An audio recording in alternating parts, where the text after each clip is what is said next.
I actually can see why some people call this Disney's version of the Office Christmas party.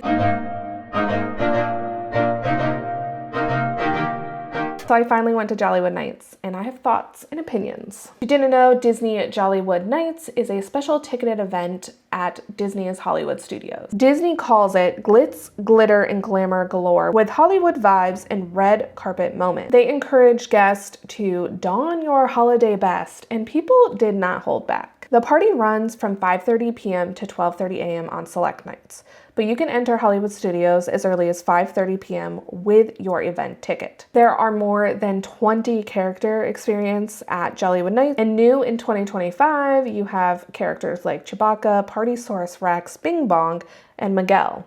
There are some returning favorites such as Max as Powerline, Santa Stitch, Mickey and Minnie, the Muppets, and Phineas and Ferb. Here are my actual thoughts on the characters. They are so cool to me. I actually wished that they would do like Disneyland does out in California and have them be more of a roaming type of character. The lines for these characters were insanely long, so I did end up meeting Bing Bong, and that was cool.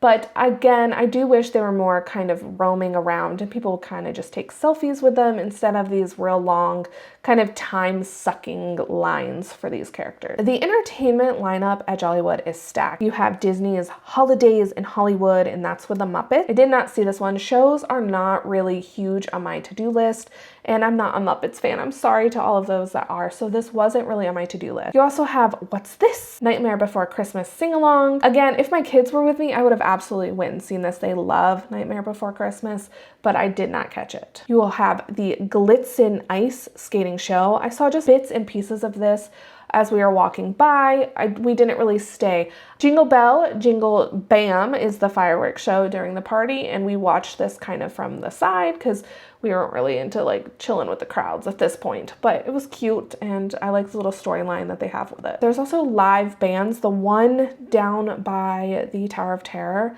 was really cool. I think it's like the Tip Top Soiree. I'll put what it's actually called on the screen, but it was so cool. I love the little jazzy vibes, and they had actual paid actors dancing. It was really cool. There's also some other things happening. There's a disco party in Pixar Courtyard with some of the Pixar characters. My favorite part, and I think my highlight of the whole night, was the little dance party with Goofy and Pluto. We spent a lot of time dancing twice with Goofy and Pluto. That was really fun. Okay, quick note, I just wanted to put this in here even though I did not catch it.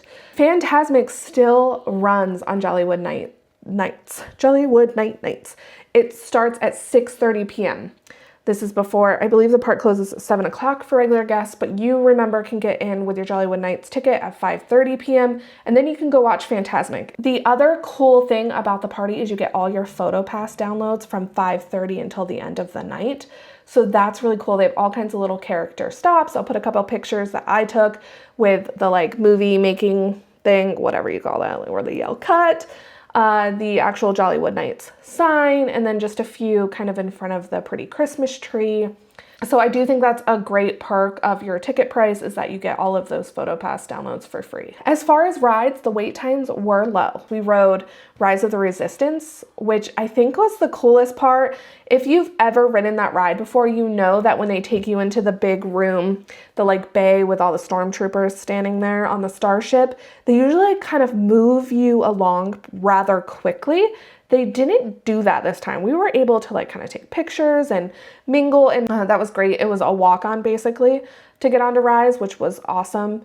And it's always a good ride. That ride always amazes me technology-wise, how incredible it is. We also rode Tower of Terror because we wanted to do the like new thing everyone's doing, all the cool kids are doing, where you do like the glamour shot of you like flipping your hair and stuff. And I'll put it in. I think I did an okay job. I don't know why my mouth is opened. And I even tried it again the next day when we did the VIP tour, which I'll have a whole video about the VIP tour on another day. During the VIP tour, I also did it, so I'll put that clip in as well.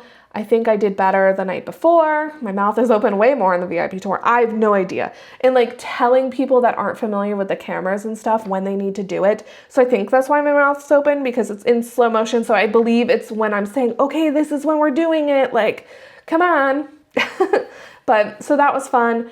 And I think those were the only 2 rides we rode, which is crazy. But if you were going to this party dressed comfortable and just wanted to ride all the rides, you absolutely could do that. Let's talk vibe, because this is kind of where people's opinions get a little spicy. Hollywood Studios is decorated absolutely gorgeous for Christmas. I actually, pretty sure I said on my Instagram story that I felt, and I still do feel, that Hollywood Studios was decorated even better than the Magic Kingdom. It was just that classic Christmas that I love, and it really did look great.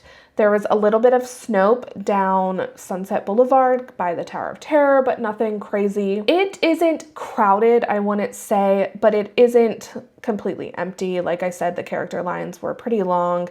Some of the food lines were a bit longer. And overall, I would say the vibe is not as magical as Mickey's Very Merry Christmas Party. It doesn't have that same feel, at least for me, it did not. The big question about this party that comes up, and I see it everywhere, is this party kid-friendly? And absolutely, I mean, it is. It's at Walt Disney World. It is kid-friendly. I think for my family and my children, they would have a better time at Mickey's Very Merry Christmas Party. There's more rides, there's the parade, and the special fireworks. Like Jingle Bell, Jingle Bam was fine, but it's not the Magical Castle fireworks. So I think for my kids, they are, for reference, 8 and 6, they would like Mickey's Very Merry Christmas Party better, but they would still have a good time at Jollywood Nights. I mean, your kids get to dance around with Goofy and Pluto, and when else can they do the conga with Goofy and Pluto? Do I think the party overall as a vibe is more focused towards adults? Absolutely it is. I mean, it's just, the glitz, the glamour, the drinks. It's definitely more adult focused, but kids are absolutely going to have a good time still at Jollywood Nights. All right, that's my full take on Jollywood Nights 2025. And if you've ever been to Jollywood Nights, I want to know, what are your favorite parts of the party? Do you like it? Would you do it again yourself? Or are you more like one and done, that's it for you?